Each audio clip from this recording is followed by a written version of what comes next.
The year was 1957, and Olga Nettie Kopensik was about to leave her home in Vancouver, Canada, and make the 1,400-mile trip south to the west coast of the United States. Carefully folding her clean white uniforms into her suitcase, the 29-year-old surgical nurse felt thrilled just thinking about the new job that awaited her at Cottage Hospital in Santa Barbara. Because for Olga, getting this job was a dream come true.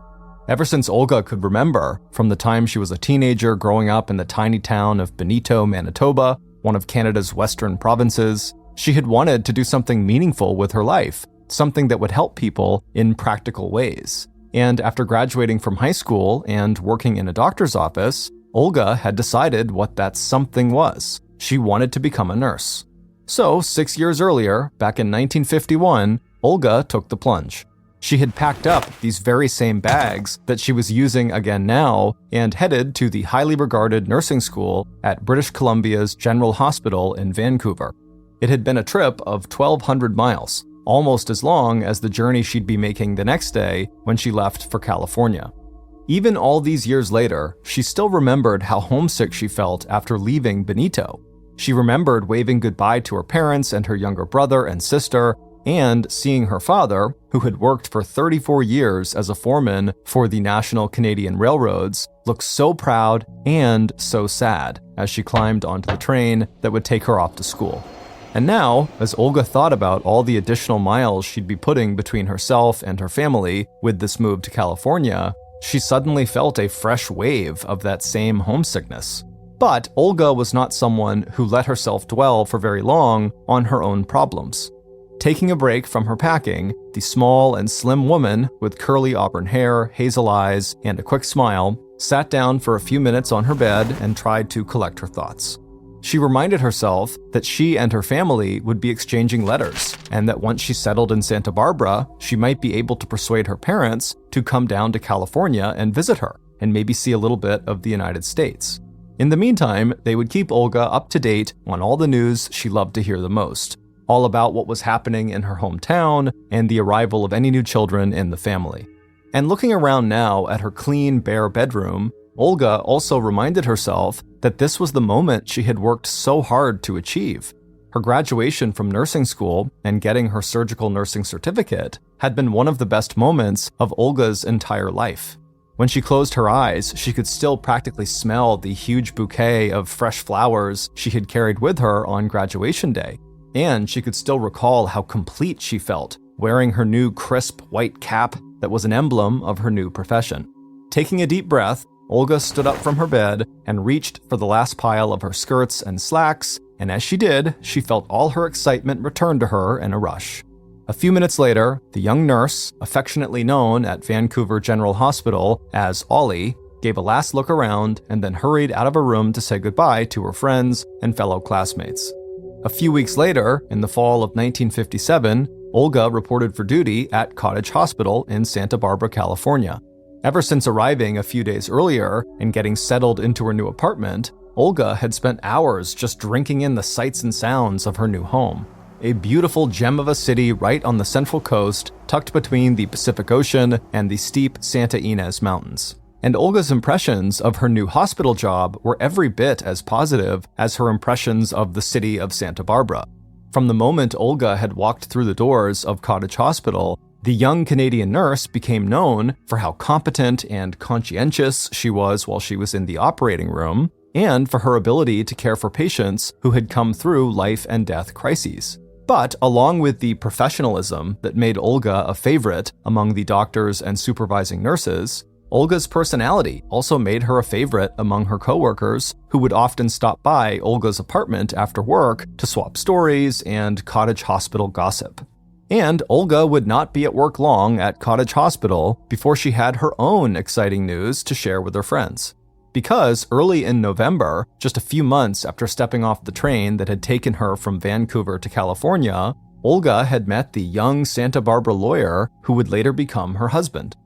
Like most patients and family of patients who find themselves in a hospital, 28-year-old Frank Duncan had arrived at Cottage Hospital early in the morning of November 7, 1957, because of a medical emergency. Frank was there because his mother, Elizabeth Duncan, known as Betty, had overdosed on sleeping pills, and Olga was one of the nurses assigned to care for her. Although Betty Duncan would make a full recovery, she remained in a coma with Frank at her side for nearly 4 days. And during that time, Frank and Olga wound up seeing a lot of each other. And it wasn't long before the criminal defense attorney and the surgical nurse fell into the habit of talking to one another about their personal lives. Olga told Frank about the tiny town where she grew up, in a province that was almost twice the size of the whole state of California, but with a lot fewer people. And Frank told Olga his very different story about growing up in several apartments and households as he followed his mother, Betty, through a series of marriages and divorces before the two of them had arrived here in Santa Barbara just 2 years earlier. But despite their differences, Olga and Frank also had a lot in common. Like Olga, Frank was a hard worker who had held down 2 and 3 jobs in order to put himself through law school in San Francisco while also helping to support his mother. Betty's marriages had produced 6 children, but not a lot of savings. And now, at the age of 53, Frank's mother had felt alone and financially dependent on Frank and his comfortable income. In fact, as Frank told Olga, it had been the prospect of living by herself after her latest marriage ended that had driven Frank's mom to attempt suicide via the sleeping pill overdose. Olga was horrified, and she could also relate to Frank's terrible sense of guilt over his mother's feelings of desperation and abandonment, because to both Olga and Frank, family obligation was not just an idea, it was at the very heart of who they were. By the time Frank's mother was well enough to leave the hospital, Frank had settled it so that Betty would come back to his apartment and live with him. When Betty was finally discharged, Frank thanked Olga for all her help and support, but when Frank left Cottage Hospital, gently guiding Betty out the door and toward the parking lot, Olga felt a sudden pang of regret. She had liked Frank, liked his dark wavy hair, his intelligent eyes behind his horn-rimmed glasses, and she liked the way he talked, with just the slightest lisp that made his S's and Z's sound like a TH sound. But Olga did not have to miss Frank for very long. It would turn out that Frank felt the same attraction to Olga that she felt for him. And by January, 2 months after the pair had first met, they were dating, getting together at least 3 or 4 times a week. And it wasn't long after that Frank had fallen in love with Olga, and Olga was telling her coworkers at Cottage Hospital, as well as her family, that she was pretty sure she had just found Mr. Right. And sure enough, 5 months later, on the beautiful morning of Friday, June 20th, 1958, Olga and Frank walked together hand in hand down to the famous Santa Barbara courthouse, where they were married in a ceremony performed by a superior court judge. The simple service was just what they had wanted it to be. Just the two of them, no expensive or elaborate wedding, and no family having to undertake the hours and expense of traveling from Olga's home in Manitoba to the central California coast. But it did not take long before Olga and Frank's marriage started showing signs of serious trouble. As soon as Frank moved out from living with his mother to go live in an apartment of his own with Olga, both Frank and Olga became acutely aware of just how tightly Frank's mother, Betty Duncan, wanted to fasten her apron strings around her favorite and most financially successful child. It apparently wasn't enough that Betty was still able to stay in Frank's old apartment despite him leaving. What Betty really seemed to want was unlimited access to Frank's time and attention. And when Olga discovered, not long after she and Frank were married, that she was pregnant, things only got worse. Betty never missed out on an opportunity to talk negatively about her new daughter-in-law, even suggesting to Frank that Frank was not the father of Olga's baby. While Frank did his best to persuade Olga that his mother's hostility would eventually disappear as soon as her grandchild was actually born, for Olga, the only silver lining in the situation was the fact that she hardly ever saw Frank's mother in person. Betty may have wanted her son, Frank, to spend all of his free time in the apartment with her, but Frank put in long days at work, and Betty had her own busy and active social life. Always carefully dressed and groomed and wearing stylish glasses with frames that tilted up at the outside edges, Betty was a regular at the courthouse where Frank tried his cases. But Betty and her closest friend and constant companion, an 84-year-old woman named Emma Short, also made the rounds of local businesses and clothing stores, as well as lunch spots like the Woolworth's department store and the Tropical Cafe and Bar in downtown Santa Barbara. Neither woman had their driver's license, so the two of them had become a very familiar sight on the city bus routes, with Betty always leading the way and making the decisions about where the two of them should go and what they should do. So even though Betty's routine included calling Olga and Frank, or just Frank, to complain about being ignored or to describe Olga as a, quote, foreigner who had trapped poor Frank into marriage, it was only Frank that Betty actually wanted to see. Still, it wasn't long before Olga was almost as annoyed as Betty was with Frank, because now, in an effort to keep all the women in his life happy, Frank was shuttling back and forth between the apartment where he lived with Olga and the apartment he had once shared with his mother. Meanwhile, rumors about the couple's troubled marriage had started to swirl among Olga's coworkers and among Betty's friends. And so, just 2 months after Frank and Olga had walked into that courtroom in Santa Barbara to get married, the couple walked into another courthouse in Ventura, California, 27 miles to the south of Santa Barbara, and signed the legal documents that confirmed that their marriage was now officially over. Based on the complaint that the couple presented to the court that the two were not living together, in the eyes of the law, it was now like the marriage had never existed in the first place. But even though this annulment was welcome news to Betty Duncan, it did not mark the end of the relationship between her son, Frank, and Olga. By the time Olga was almost 7 months pregnant, she was in an apartment that Frank had found for her at a place called Garden Street Apartments, located 3 miles from Cottage Hospital. And at least a few times a month, Frank would stop by to eat dinners with Olga and sometimes stay late into the night. Unlike Frank, Olga did not believe that Betty would ever have welcomed Olga or her baby into the Duncan family. But whatever happened, Olga still wanted Frank to be a part of their child's life. In her letters back home to family in Manitoba, Canada, Olga would tell her parents that Frank still had a lot of growing up to do. But if her family really wanted to help her, they could do that just by telling her their news about home and the children. Even though Olga's marriage had not worked out, her attitude was upbeat. She was thrilled that she was going to become a mother, and even though Frank had been a disappointment as a husband, Olga had a close circle of friends and a job that she loved. As she began seeing less and less of Frank, Olga instead spent her time concentrating on her work at Cottage Hospital and on making plans for 2 months in the future when her baby was due to arrive, and when Olga's own mother would be coming to visit and help Olga with her newborn. But even as Olga was adjusting to a life without Frank, which is just what Frank's mother had hoped would happen, Betty started having problems of her own, and these were problems she did not want to share with her son. As a criminal attorney, Frank often represented clients who were guilty, and despite his best efforts to keep them out of jail, some of those clients still wound up behind bars.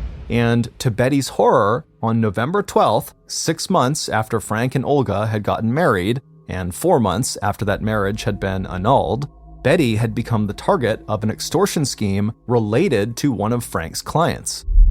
The wife of one of Frank's clients, who wound up going to jail, had approached Betty while she was eating lunch with her best friend Emma at the Tropical Cafe.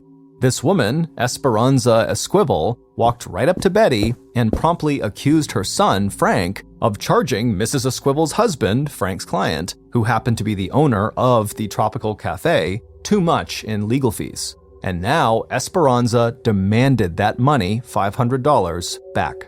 And if Betty went to Frank or the police about this extortion threat, then Esperanza said she knew 2 men who would hurt or kill the one person Betty loved most in the world, her son Frank. And for Betty, this threat was so terrifying that she did not hesitate to comply. Within days, she had cashed a check Frank had given her to make a down payment on a new typewriter, and instead of making the down payment, Betty handed the $150 over to Esperanza's so-called enforcers. But before Betty could even figure out a way to come up with the remaining $350 that Esperanza had demanded, one of the men Esperanza had hired to collect the money, or they would hurt Frank, had made a new and much bigger demand.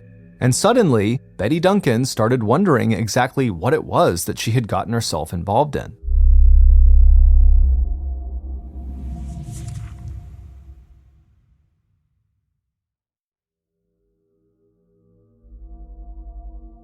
On Monday, November 17th, 5 days after Betty's meeting with Esperanza Esquivel, Olga arrived for work at Cottage Hospital just as she always did, right on time with her white uniform neatly starched and her cap pinned securely to her hair.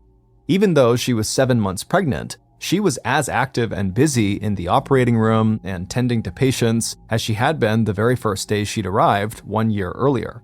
The only difference now was that Olga, on one of her recent visits to her obstetrician, had been diagnosed with an inflammation of the nerves in one of her hands that caused a loss of feeling in her fingertips. But other than that, the baby doctor had given Olga a clean bill of health, assuring Olga that the weepy feelings that sometimes came over her were nothing to worry about. And just as Olga's pregnancy had not interfered with her work, it had also not interfered with Olga's modest but important social life. So at the end of that workday on Monday, Olga invited her 2 friends and coworkers, Doreen and Sylvia, back to Olga's apartment, Unit 11 at 114 Garden Street, so she could show them the gown that she was making for her unborn baby. But what was supposed to be a short visit and a light meal of hot buns and coffee soon turned into an entire evening of talking and laughing among the friends. And by the time Doreen and Sylvia had called out their final goodbyes to Olga and piled into a taxicab to head off to their own apartments, it was almost 11 p.m. Smiling, Olga had listened to the last of her friends' laughter before the door of the taxi shut and the car engine revved as the taxi pulled away from the curb. Before her friends had left, Olga had changed out of her work clothes and into her comfortable pink and white quilted bathrobe. Now, standing at her open front entrance, Olga thought about her baby's father. The last time Frank had stopped by to see her was 10 days earlier on November 7th, his 29th birthday.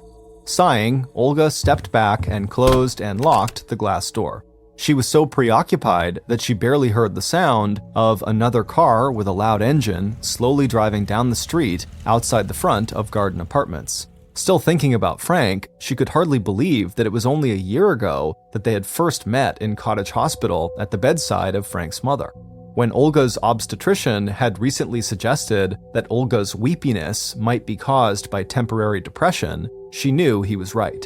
Because even after everything that had happened, Olga still loved the man she had once married. But just as she had written to her mother and father 5 days earlier in her last letter home, Olga also knew that life was short and she was determined to enjoy the rest of it with or without Frank Duncan. And putting Frank out of her mind, Olga turned her thoughts to her mother's upcoming visit, which was planned to begin in just 6 weeks. Olga couldn't wait to see her mother's face when she stepped down from the train and got her first good look at Olga's new home. She knew how much her mother would love Santa Barbara, with its landscape of Spanish-style architecture and red clay tile roofs, and the streets and lawns dotted with palm trees, and once again, Olga thought about how lucky she was just to be there. With that thought in mind, Olga headed to her bathroom to brush her teeth and hang up her robe before turning out the lights and going to bed. But before Olga had even picked up her toothbrush, she was startled by a sudden and very loud knock on the front door of her apartment. Putting her toothbrush back down on the sink counter and pulling her robe even more tightly around her, Olga stepped back into her bedroom. After a moment's hesitation and wondering if maybe this was Frank, Olga ran her fingers through her auburn curls, then walked in the direction of her unexpected visitor. The next day, on Tuesday, November 18th, 1958, Olga Duncan, who was scheduled to assist in a morning surgery, did not report to work at Cottage Hospital. She also wasn't answering her phone. This was so completely unlike Olga, who had not missed a single day of work despite being pregnant, and despite all the upheavals in her personal life, that 2 of her coworkers left the hospital right away to go to Olga's apartment just to make sure that she was okay. But instead of finding that Olga had just overslept, which is what they told each other must have happened, when they got to Garden Apartments, they found the sliding glass door of Olga's apartment open. And inside of her apartment, they could see that the lights were on and the bed had been turned back, but it had not been slept in. The neat pile of baby clothes was exactly where Olga had left it, folded up on the couch, and sitting on her dresser was the purse that Olga never failed to carry with her anytime she left her apartment. And Olga's friends weren't the only people standing next to the open glass door of Olga's apartment, trying to make sense of a situation that was suddenly starting to appear very scary and suspicious. Joining them was the apartment manager, Dorothy Barnett, whose eyes, behind her rhinestone-trimmed glasses, were filled with worry and concern. Dorothy had always had a soft spot for her young Canadian tenant and had often referred to Olga as a lovely girl. Olga had always been friendly, quiet, and never late with her rent, just the kind of person that the older landlady would have liked to see in every one of her units. A few minutes later, Frank Duncan would get an urgent call from his office. According to Frank's secretary, it was a woman named Dorothy Barnett, and she was calling to inform Mr. Duncan that Olga had disappeared. Frank received this message while he was in court representing a client named Marciano Esquivel. Stepping away from the courtroom as soon as he could, Frank called the Santa Barbara police station to report that his wife, Olga Duncan, was missing.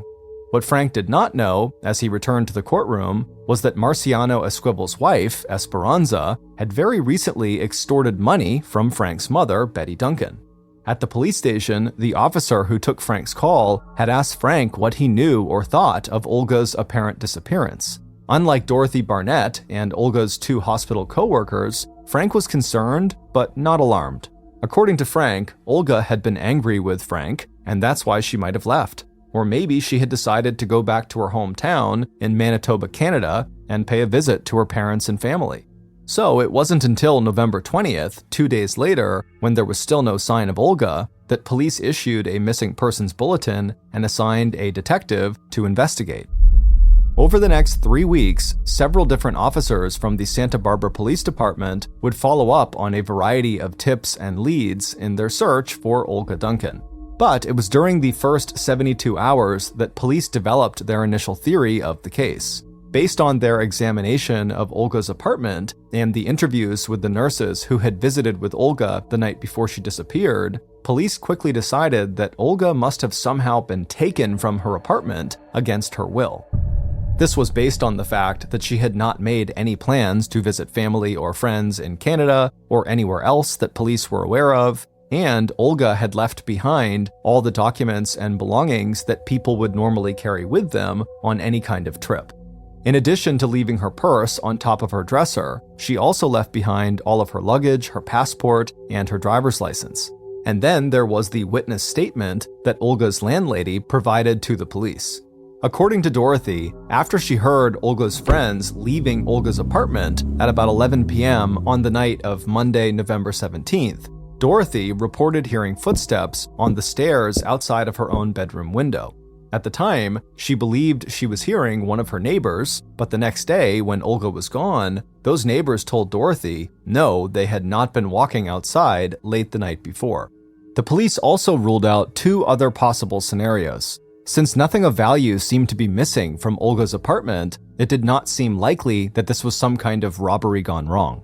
They also ruled out any connection between Olga's disappearance and reports from several days earlier about a man or men who had harassed 2 teenage girls in towns outside of Santa Barbara.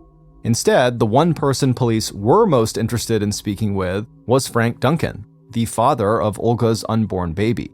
Even though Frank and his mother Betty both had alibis for the night that Olga disappeared, they spent that evening together watching TV, police were very curious about the role that Frank and Betty had played in Olga's life, especially when Frank himself would eventually admit to police that even after separating from Olga, he continued to visit her, a fact that Frank had tried to hide from his mother. But, much to the surprise of local detectives, it was not Olga's disappearance that brought Frank and Betty into the Santa Barbara police station on November 22nd, 4 days after Olga went missing. Instead, it was a totally different criminal matter. In response to questions from Frank about what had become of the money Frank had given Betty so she could make a down payment on the typewriter Frank wanted to buy, Frank's mother had finally told Frank about the extortion demands from Esperanza Esquivel. Outraged over the threats that the Esquivels had made to his mother, that unless she paid them back the legal fees he had charged them, they would physically harm Frank, Frank dragged his mother off to the police station to file a formal complaint against Esperanza and her 2 enforcers, charging them with extortion and blackmail. Betty explained to police that she had given one of Esperanza's enforcers $150, but now they had bumped up their demand from a total of $500 to $2,000. And unless police could find and jail Esperanza's enforcers, Betty was worried that she and Frank would never be safe, especially since Betty had never gotten a close enough look at the men's faces to be able to recognize and identify them. What puzzled the police was that Frank did not seem at all worried about whether Olga's life might also be in danger. If these extortionists or blackmailers or whoever they were would harm the attorney and his mother, why would they ignore the mother of Frank's unborn baby?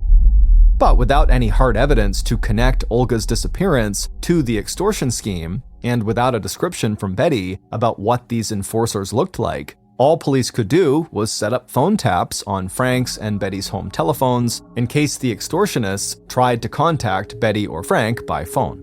Meanwhile, by the end of November, so roughly 2 weeks since Olga's disappearance, the key figures in the investigation had already started to move on with their lives.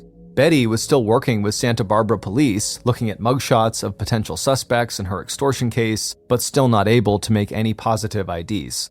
Due to the publicity surrounding Olga's disappearance, Frank had left Betty and Santa Barbara and moved 95 miles south to Los Angeles to look for a new job. And by December 10th, not only had Frank found work, he was also spotted stepping out on a date with a new, attractive woman he'd met in San Francisco. But on December 12th, 3 weeks after Olga's disappearance, and 2 weeks after Betty had told police about her blackmailers, Olga's disappearance would once again take center stage in Frank and Betty's lives. That's when 30-year-old Santa Barbara detective Charles Thompson literally stumbled on the information that would break the mystery of what happened to Olga wide open.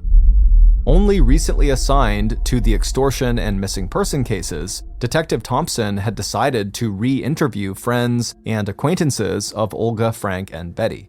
And while going over the statement of one of the very minor players in both cases, Detective Thompson listened in disbelief as this very unlikely source let slip a piece of information that would change everything police knew or thought about Olga's disappearance. On the following day, Saturday, December 13th, the Santa Barbara police made their first arrest. And on Sunday, December 21st, so 1 month and 4 days after Olga's disappearance, 3 Santa Barbara detectives were standing next to their parked police car at the edge of Casitas Pass Road, 17 miles south of Santa Barbara and just over the line into Ventura County. In front of them was a narrow, steep-sided gully that sloped about 20 feet down from the deserted 2-lane highway. Leaning a little bit forward, the officers could just make out the end of a corrugated metal drainage pipe that ran side to side directly under the road where they had parked their car. Standing next to the detectives was the passenger who had come with them from the Santa Barbara police station. After a few moments of looking, the passenger raised their hand and pointed to a shallow depression just in front of the end of the metal drainage pipe. A few minutes later, the passenger was back inside the car, while the 3 detectives, carrying the shovel that they had stowed in the car trunk, were slipping and sliding their way down to the bottom of the pit. Based on the information that passenger had provided to Santa Barbara police, along with the information gathered by Detective Thompson 9 days earlier, here is a reconstruction of what really happened to Olga Duncan almost 5 weeks earlier on the night of Monday, November 17th, and early in the morning of Tuesday, November 18th. After Olga said goodbye to her friends at about 11 p.m. on that Monday night, she didn't notice that the car with the loud engine that she'd heard coming down the street had actually stopped right outside of her apartment building. Olga had been so busy thinking about her baby, about Frank, and then about her mother's upcoming visit to Santa Barbara that the sudden silence as the driver turned off the car engine did not even register. And neither did the sound of quiet footsteps as the person inside of that car got out and walked up the stairs to the sliding glass door of Olga's apartment. The first Olga knew about the arrival of her surprise visitor was the sound of urgent knocking on her front door. And when she stepped out of her bedroom to see who it was, her first feeling was just disappointment. Even through the drapes that covered the door, she could tell that the shadowy figure outside was not Frank. But that feeling of disappointment immediately turned to concern when she heard a voice telling her that something was wrong with Frank, and Frank needed Olga's help. Still dressed in her pink and white quilted robe and house slippers, Olga opened the door just wide enough to have a conversation. She did not invite her visitor in, but once Olga had heard that Frank was actually sitting in a car right outside and that he was very, very drunk, Olga agreed to go downstairs and check on him. A moment later, Olga had stepped out of her apartment, not even bothering to turn out the lights or pull the door closed all the way behind her. A minute later, Olga was on the street, leaning down to look through the front car window at a man huddled in the passenger seat. But even as Olga realized that this man was not Frank Duncan, it was too late. The next thing she knew, there was an explosion of pain in her head as the man behind her brought the butt of a .22 caliber pistol down on the back of Olga's skull. Even as Olga's attacker yanked open the back door of the car and started pushing Olga inside, the man who had been slumped in the front seat had turned around so he could help pull the unconscious nurse onto the back seat of the gray 1948 Chevy.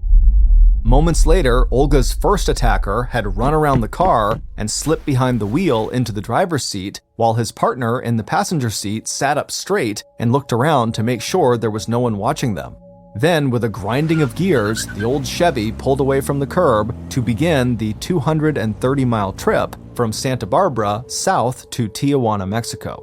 For the two young men in the front seats of the car, there was nothing personal about this kidnapping or about what they planned to do with Olga once they reached Mexico.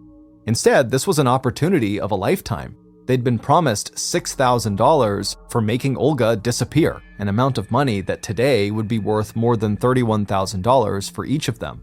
But almost as soon as they had left Garden Apartments, the men's carefully laid plans for how to kill Olga Duncan started to fall apart. They had not even made it out of Santa Barbara before Olga had regained consciousness and began struggling and screaming for help. Pulling off the main road and parking the car along a track to a deserted beach, both men got out and opened the rear passenger doors. Leaning in over their struggling and terrified kidnap victim, one of the men held Olga down while the other started hitting her head again and again with the butt of his gun, using so much force that the pistol actually broke. Once Olga was finally still, with blood now pouring out of her head into the car seat right under her, the men used the tape they'd brought with them to bind Olga's hands and feet before they got back into the front seats and began heading once again for the main road south.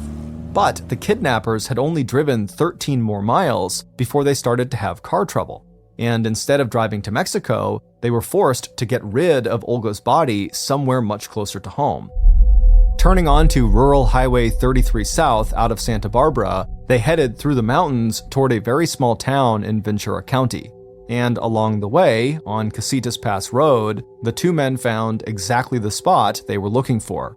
Pulling the car over to the side of the road, they killed the engine and then got out to look down at a steep-sided gully 20 feet below the road and at the opening of the drainage pipe that ran crossways underneath the road where they were standing. A few minutes later, sometime after 1 a.m. in the morning of Tuesday, November 18th, the two men dragged Olga's body out of the car and down the side of the ravine to a slight depression in front of the outflow pipe. Since their gun was now broken and would not fire, the two men took turns beating and then strangling Olga. When they were sure that the young mother-to-be was dead, they used their hands to dig a shallow grave, then rolled Olga over until she lay inside the hole. After covering Olga with dirt and gravel, the two men climbed out of the gully, hopped back into the 1948 Chevy they had rented the evening before for $25, and drove back to Santa Barbara. After getting rid of their bloody clothes and cleaning Olga's blood off the back seat before returning their rented car, the two murderers were ready to collect their paychecks. So, later that same morning, 20-year-old Luis Moya and 25-year-old Augustine Baldonado picked up the phone and called their employer, Betty Duncan, to tell her that the daughter-in-law she had hated so much was now dead, along with Frank's unborn child. It would turn out that Betty Duncan was so possessive of her beloved son Frank that when Frank met and fell in love with Olga at Cottage Hospital back in November of 1957, Betty was out of her mind with jealousy.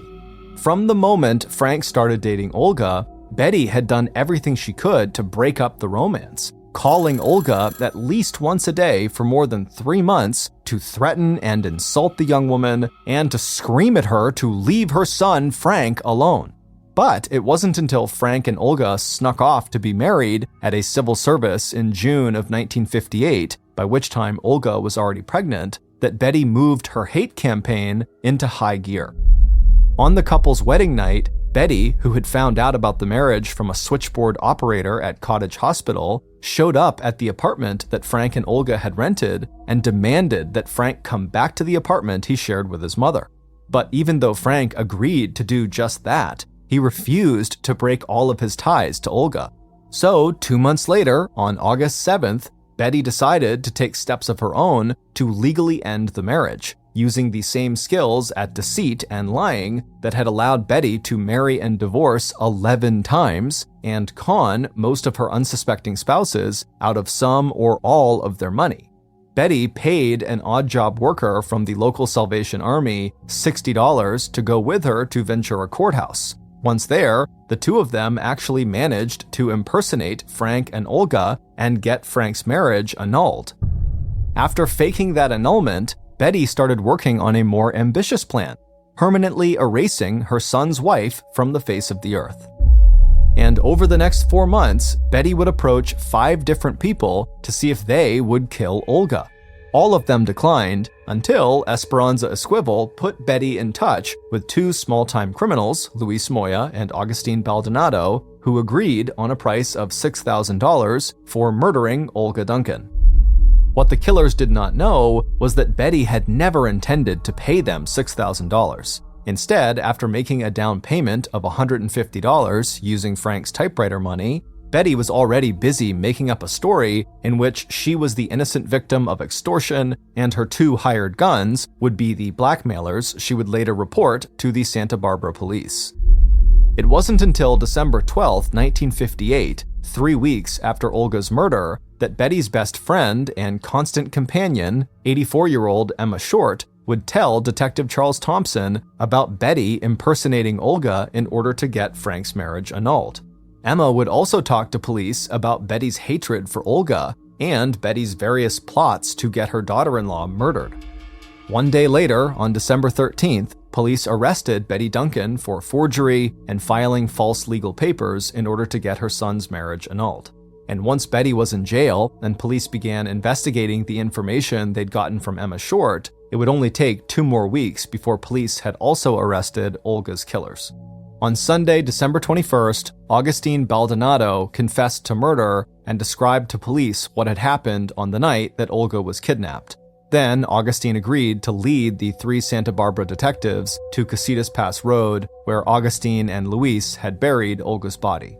But it was not until the Ventura County medical examiner completed an autopsy on Olga Duncan that the police and the public would understand the full horror of what had happened to the young nurse from Canada whose baby girl was due to be born in less than 2 months. It would turn out that despite being beaten, pistol-whipped, and strangled, Olga Duncan was still alive when Agustin Baldonado and Luis Moya rolled her body into that shallow grave. In the end, the cause of Olga's death was suffocation, and her final breaths were lungfuls of dirt and gravel. On March 17, 1959, after what newspapers described as California's trial of the decade, Elizabeth Betty Duncan, Luis Moya, and Agustin Baldonado were all found guilty of conspiracy to commit murder and sentenced to death.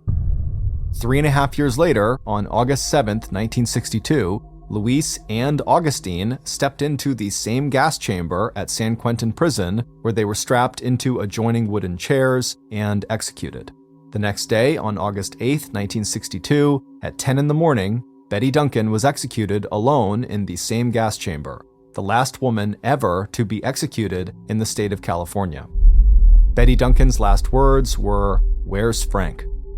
On December 30th, 1958, 9 days after the discovery of Olga's body and just over 1 year after the young nurse met Frank and Betty Duncan, Frank arranged a small service in memory of his murdered wife. Weeks later, Frank finally agreed to release Olga's cremated remains and send them back to her parents in Benito, Manitoba. Frank would go on to marry 2 more times. He would also go on to build a successful law practice in Los Angeles. Even though Frank defended his mother to the very end, after her execution, Frank refused to answer any questions about his mother's trial or the murder of his wife, Olga Duncan. On August 20th, 1989, Eric and Lyle Menendez returned home to their family's mansion in Beverly Hills and knew right away something was wrong. The driveway gate was unlocked, and then they went to their front door and it was already open. They pushed the door open and cautiously walked inside and saw there was blood on the ground and looked in their TV room, and there, slouched against the couch, was their father, Jose, and their mother, Kitty. They had both been executed. Eric and Lyle are beside themselves. They call the police and they're in total hysterics, screaming for the officers to get there, that someone's killed their parents. The police show up, they go inside, and just based on the brutality of the injuries, Jose and Kitty had clearly been gunned down with shotguns and multiple blasts because pieces of them were missing. They were just totally destroyed. The police, because of that, assumed this has got to be a mob hit. There is some real aggression here. This is not an accident, this is a statement. The police immediately turned to Jose's business. He was the CEO of this very prominent media company. He had made millions and millions of dollars. He was very well connected, and they figured that somewhere in his dealings there must have been a bad actor that was after him. And so for the first 6 months of the investigation, the focus was almost exclusively on Jose's business contacts. Meanwhile, Lyle and Eric seemed to go totally crazy.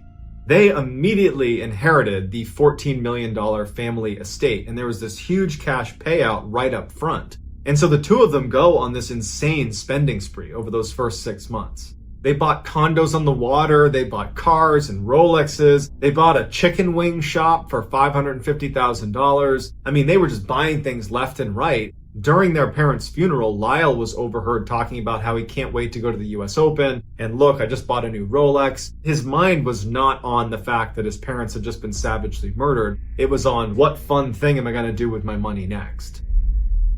After the funeral, Eric decided he was going to put his energy into becoming a professional tennis player. So for $60,000, he hires a tennis player to live at his house and work with him every day on tennis, even though realistically Eric was not a very good tennis player. But that was his focus. That's what he was going to work on.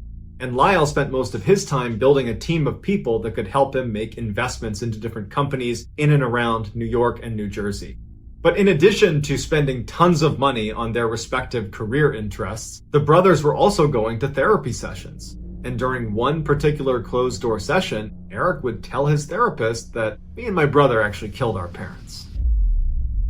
Eric clearly believed that he was able to talk to a therapist about anything and nothing would escape this room, that it was totally confidential. But what Eric wasn't planning for is the therapist's assistant was outside the doors walking by and overheard Eric say it.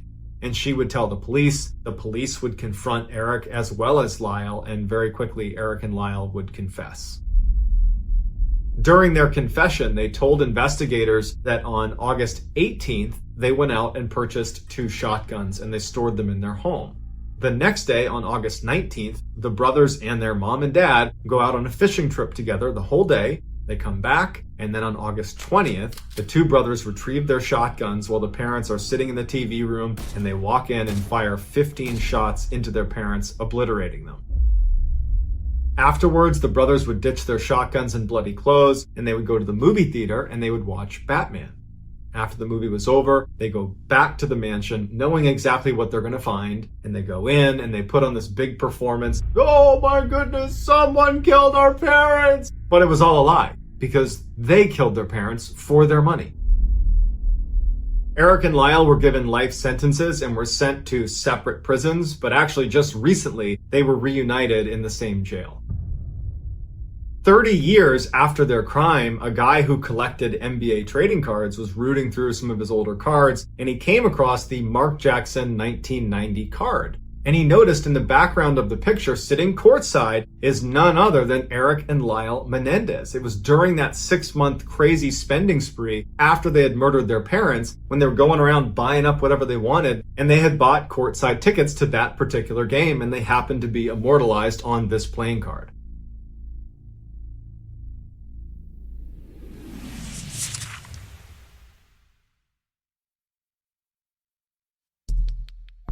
The next and final story of today's episode is called Privilege.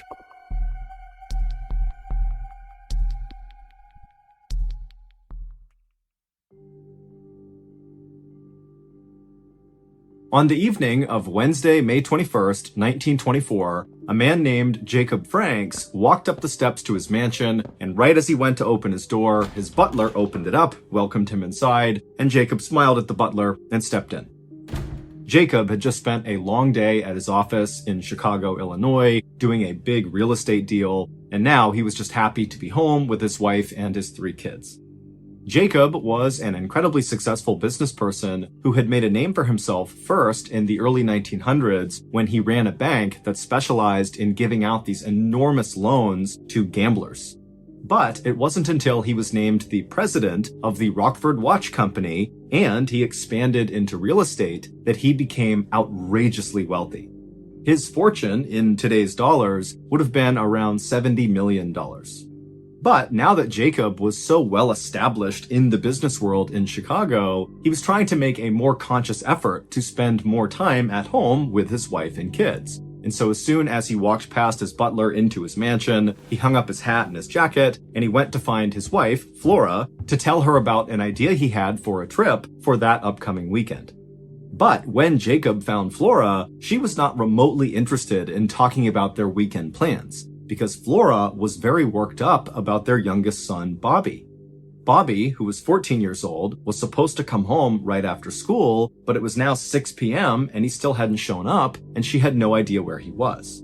And Jacob's reaction to this news was just to feel kind of aggravated. Bobby was generally a really good kid.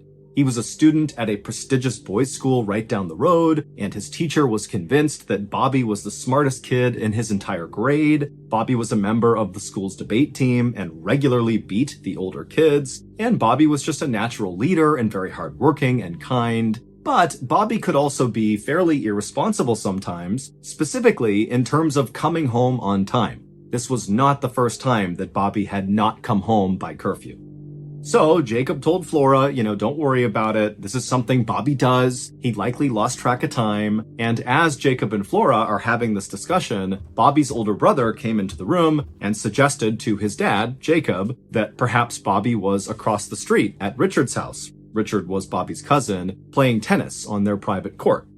Richard and Bobby were quite close, even though they were 4 years apart. Richard was 18, Bobby was 14, but they really bonded over tennis. And so that was something they did all the time. And so Jacob said he would go across the street and see if Bobby was there, and he also told his wife, Flora, to just continue to call around town and see if anybody knew where Bobby might be. And so Jacob left his mansion and began walking across the street towards Richard's family's mansion to see if his son was there. Now, this neighborhood that Jacob lived in was one of the most exclusive neighborhoods really in the entire country, but definitely within Chicago's city limits. It was called South Kenwood, and basically imagine a street where every house is a huge mansion, and every mansion is home to some business tycoon or famous person, and all the families who lived in this neighborhood had a full staff of maids and butlers and drivers and fleets of private cars. I mean, these people who lived in South Kenwood were literally the richest of the rich.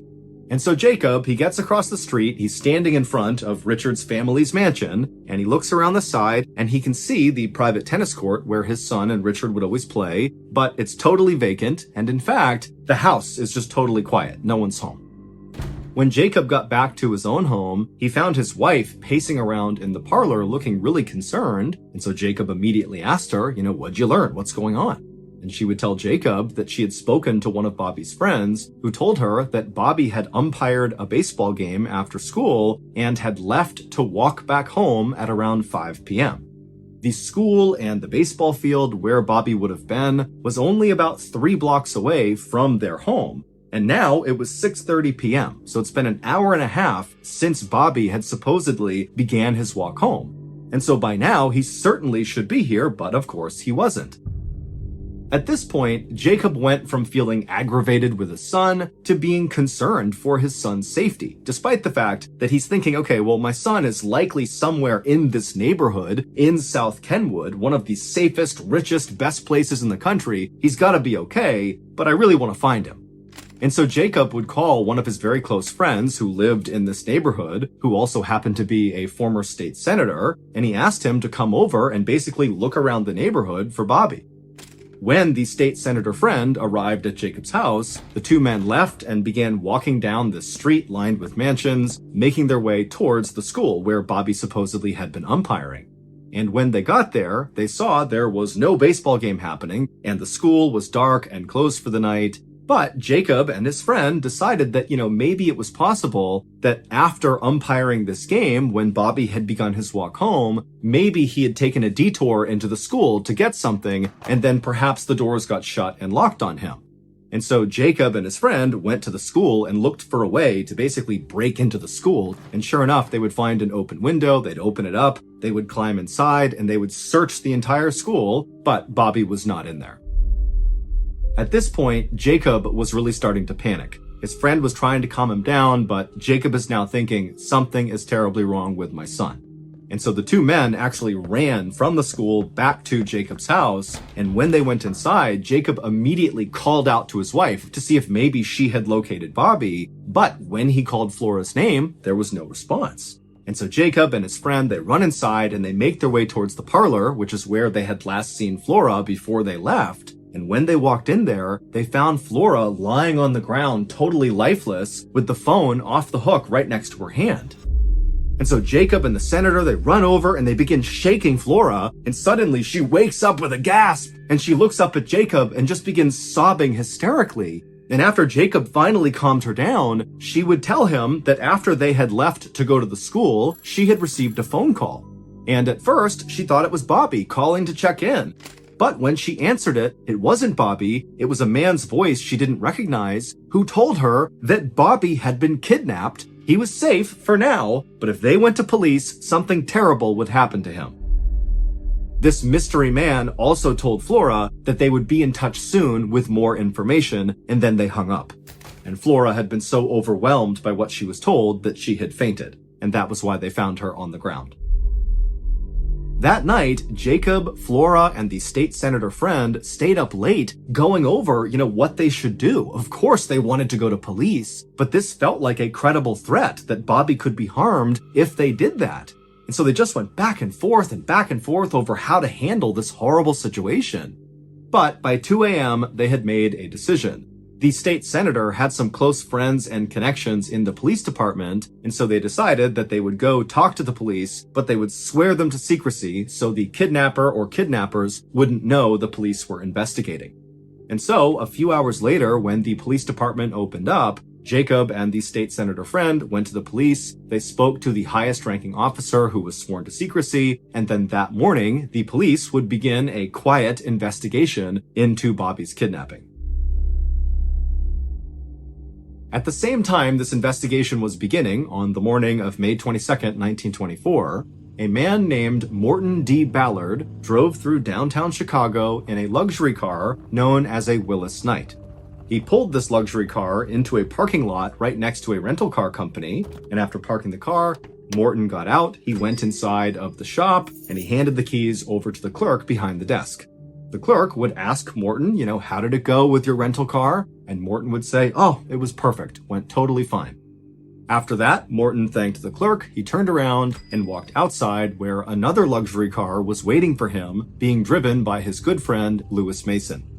And once Morton had climbed inside, the two men smiled and drove off and disappeared into traffic. That same morning, Jacob and Flora received a letter from the kidnapper or kidnappers demanding $10,000 in small unmarked bills, and if they gave this money over, they would get their son back.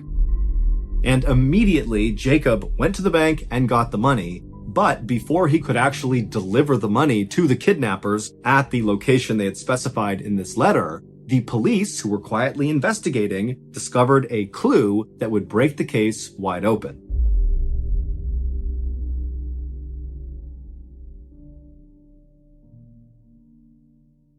It would take over a week to unravel this bizarre clue, but it all started to come together when the police brought in Morton D. Ballard and Lewis Mason for questioning. Here is the shocking story that detectives were finally able to piece together about what happened to Bobby Franks.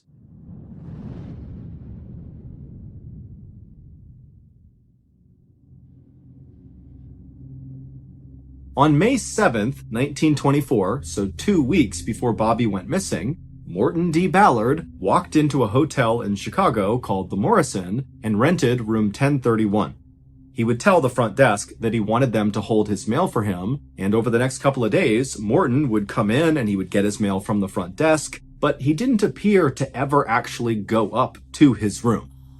Finally, a suspicious maid at the Morrison Hotel, who had been going into room 1031 every day to clean it, only to discover that Morton was not in there and the room was totally untouched and clean already, she went in one morning and saw Morton was not in there, and she would actually just open up one of Morton's suitcases that he had left inside.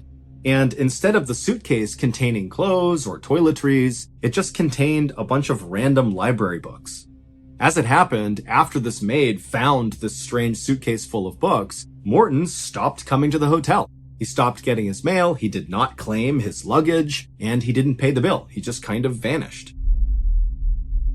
On May 9th, so just a couple of days after Morton first booked that room at the Morrison Hotel, Morton also opened a bank account in Chicago. He also made his first appearance at that car rental company where he asked for the Willis Knight car. The rental company would not just let anybody take a Willis Knight car. You needed a reference to show that you were someone who could pay for this type of vehicle, and so Morton's friend, Lewis Mason, would give him that reference and allow him to rent the Willis Knight car. About a week and a half later, on May 21st, so the day Bobby went missing, Morton and Lewis were driving around South Kenwood in their Willis Knight car when they spotted Bobby by himself walking down the road. Now, Lewis recognized Bobby, and he knew that Bobby was an incredible tennis player, and Lewis had a question for Bobby about a particular tennis racket. And so Lewis, who was in the front seat of the car, told Morton, who was driving, to pull over so Lewis could talk to Bobby. And so Morton pulled over, Lewis rolled his window down, he called over to Bobby, Bobby came over, and before long, Lewis and Bobby were talking about this tennis racket, and then when that conversation naturally wrapped up, Lewis offered Bobby a ride the rest of the way home, because that was where Bobby was walking to when they stopped him. And so Lewis climbed into the back seat, Morton stayed in the driver's seat, and Bobby climbed inside and sat in the front seat. And then once those two were situated, Morton pulled away from the curb and began driving towards Bobby's house. And as they were driving to Bobby's house, Bobby just kind of continued talking about this tennis racket because that was the thing they were talking about. And as he was mid-sentence, Lewis from the back seat reached into his pocket, pulled out a chisel, and then lunged forward and began smashing Bobby in the back of the head over and over again with this chisel. And as Bobby is screaming in pain and trying to protect himself, Lewis lunges forward, grabs Bobby, drags him into the backseat, and then holds him down, pulls a rag out of his pocket, and jams it into Bobby's throat. And then he closes Bobby's mouth and holds it shut until Bobby goes still. After that, Lewis kind of grimaced at all of Bobby's blood all over him, and he kind of pushed Bobby down onto the floorboards below, and then Lewis calmly climbed back into the front seat and sat down, and meanwhile, Morton has not remotely reacted to what's just happened. This is just business as usual. Morton and Lewis did not go to Bobby's house, but instead drove towards Indiana. And on their drive to Indiana, they would stop at a roadside restaurant and eat hot dogs and root beers with their car parked right near this restaurant with Bobby's body just totally exposed laying out on the floorboards of the back seat. Morton and Lewis would eventually get into Indiana, and they would head to this particular forest that Morton was familiar with because he was a bird watcher and often came out here. And when they got to this forest, they parked in this clearing, They got out, they checked on Bobby and confirmed that he was dead. So they pulled him out, they stripped all of his clothes off of him, they rolled him up in a rug, and then they dragged him over to this drainage pipe that sat underneath some railroad tracks in this swampy area, and they jammed him inside of it. And then they got back in their car, they drove back to Chicago, at which point Morton called Bobby's mother, Flora, and informed her that her son was kidnapped, but alive, even though he wasn't, and don't call the police, we'll be in touch soon. That night, Morton and Lewis would burn all of the clothes they had stripped off of Bobby. They would also clean the interior of their Willis Knight rental car, and then they would play a game of cards together before going to bed. The next day, May 22nd, so the same day that police began their quiet investigation into Bobby's kidnapping, Morton and Lewis would send that letter to Jacob and Flora demanding $10,000 for the safe return of Bobby. But unfortunately, before Lewis and Morton could claim their ransom money, Bobby's body was discovered. In fact, that day he was discovered. A walker was cutting through the woods in Indiana and saw Bobby in the pipe. And so when Morton and Lewis realized that, the jig is up, the family's never going to pay for their son because he's dead, they just returned their Willis Knight rental car and went back to their normal lives as if nothing had ever happened. But unbeknownst to him, Morton had accidentally dropped his eyeglasses right next to Bobby's body when they dumped him in the woods in Indiana. And Morton's eyeglasses were very unique. In fact, there was only one store in the world that sold this particular kind of eyeglasses. And so when detectives got the call about Bobby's body being found, they would also find these glasses. And that was the big clue. Because these glasses led detectives to the store where they were sold, and the owner of the store was able to say that, yep, those particular glasses were sold to Morton. And when detectives went to Morton, Morton immediately pointed the finger at Lewis, saying that Morton didn't do anything to Bobby, Lewis did. But about a week later, on May 31st, both Morton and Lewis would confess to police that they murdered Bobby.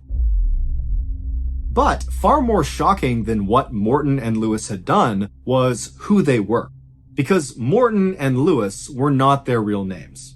The two men who killed Bobby Franks were rich kids just like Bobby who lived in South Kenwood. They created two fake names, Morton D. Ballard and Lewis Mason, and then they booked room 1031 at the Morrison Hotel.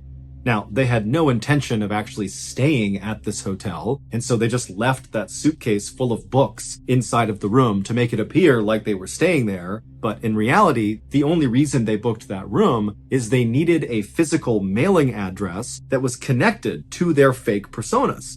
And so after booking this room, they began sending mail to Morton D. Ballard and Lewis Mason at the Morrison Hotel, room 1031. And then after collecting that mail, which served as a sort of proof of legal name and address, they were able to open a bank account in Chicago. They dumped some money into that. And then again, they used their proof of legal name and address to rent that Willis Knight car, and then used money from their phony bank account to pay for it.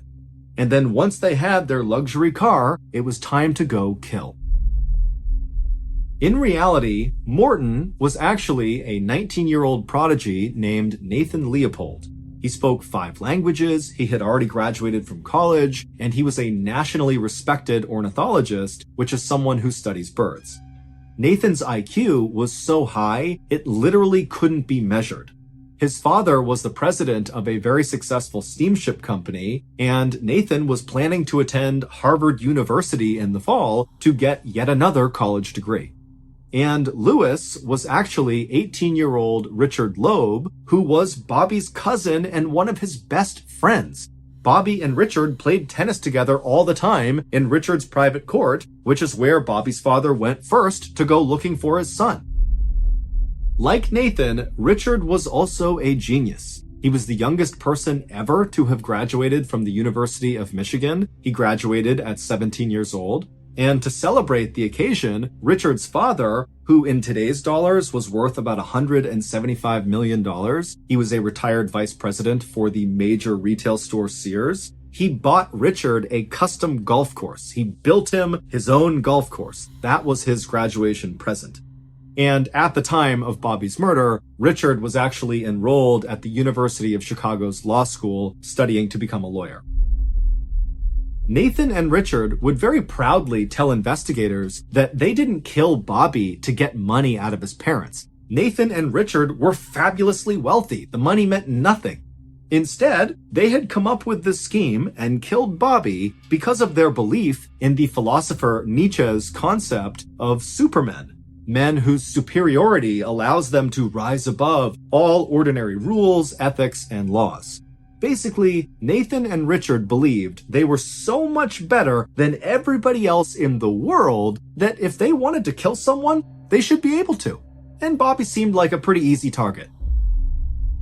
After Nathan and Richard confessed, they were put under arrest, but a chauffeur was allowed to come to the police station and drop off silk pajamas for them to wear in custody, and instead of being held in a cell, they were allowed to stay in a hotel. But ultimately, they both were sentenced to life in prison. Bobby's family never recovered from his murder, and his father, Jacob, would die just 4 years after his son died. As for Nathan, he would be murdered in prison in 1936 by another inmate, and as for Richard, he would serve his time and get paroled, and then die of natural causes in 1971. Today, the murder of Bobby Franks is often referred to as the crime of the century.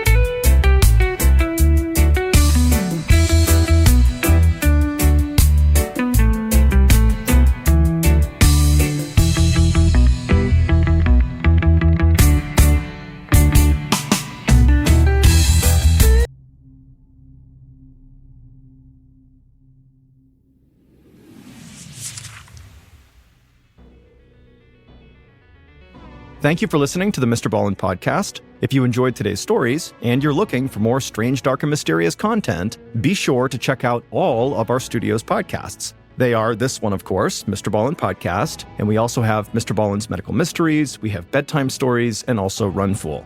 To find those other podcasts, all you have to do is search for Ballin Studios wherever you listen to your podcasts. To watch hundreds more stories just like the ones you heard today, head over to our YouTube channel, which is just called Mr. Ballin.